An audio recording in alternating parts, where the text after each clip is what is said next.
नमस्कार, मैं सौरभ शुक्ला और आप देख रहे हैं न्यूज़ 18। जब भी ये खबर आती है कि कोई मोरक्को से स्पेन पहुंच गया, तो ज़्यादातर लोगों के दिमाग में सबसे पहला स्टेट ऑफ जिब्राल्टर आता है। वजह भी साफ है, यूरोप और अफ्रीका के बीच सिर्फ करीब 14 किलोमीटर चौड़ा यही जलडमरू मध्य दोनों महाद्वीपों को अलग करता है। लेकिन इस बार कहानी अलग है। गुरुवार को हजारों लोग स्टेट ऑफ जिब्राल्टर पार करके नहीं, बल्कि सीधे स्यूटा पहुंच गए। ये स्पेन का ऐसा शहर है जो यूरोप में नहीं बल्कि अफ्रीका की ज़मीन पर बसा है और जिसकी ज़मीनी सीमा सीधे मोरक्को से लगती है। एक ही दिन में लगभग 49,000 लोग बॉर्डर पार कर यहाँ पहुँच गए। यही वजह है कि इस बार प्रवासियों को पूरे जलडमरू मध्य को पार करने की ज़रूरत ही नहीं पड़ी। हालात इतने बिगड़े कि स्पेन की सेना भेजनी पड़ी।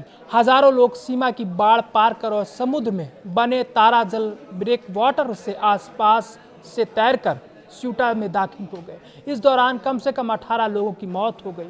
रिपोर्ट के मुताबिक सीमा पार करने वालों में बड़ी संख्या युवा मोरक्को नागरिक की थी। इनका सबसे बड़ा कारण था लंबे समय से चली आ रही बेरोजगारी। इनके साथ कुछ परिवार, महिलाएं और बच्चे भी शामिल थे जो बेहतर जिंदगी की उम्मीद में यूरोप पहुंचना चाहते हैं। लेकिन सिर्फ बेरोजगारी ही वजह नहीं है।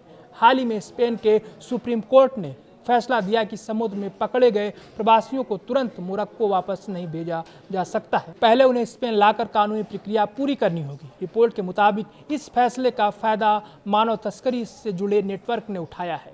उन्होंने मोरक्को में ये संदेश फैलाया कि अब स्पेन पहुंचने का मौका आसान हो गया है। इसके बाद बड़ी संख्या में लोग सीमा की ओर बढ़ने लगे। अगर उन्हें स्पेन ले जाया गया तो कानूनी प्रक्रिया में ही लंबा समय लग जाएगा। तब तक वे लोग यूरोप के दूसरे देशों में भाग जाएंगे।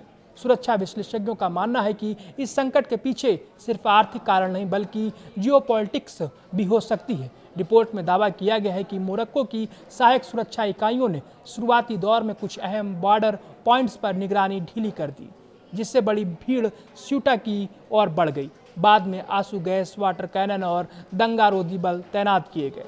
विश्लेषकों के मुताबिक ये घटनाक्रम ऐसे समय हुआ है जब स्पेन के प्रधानमंत्री पेड्रो सांचेज हाल ही में अल्जीरिया गए थे।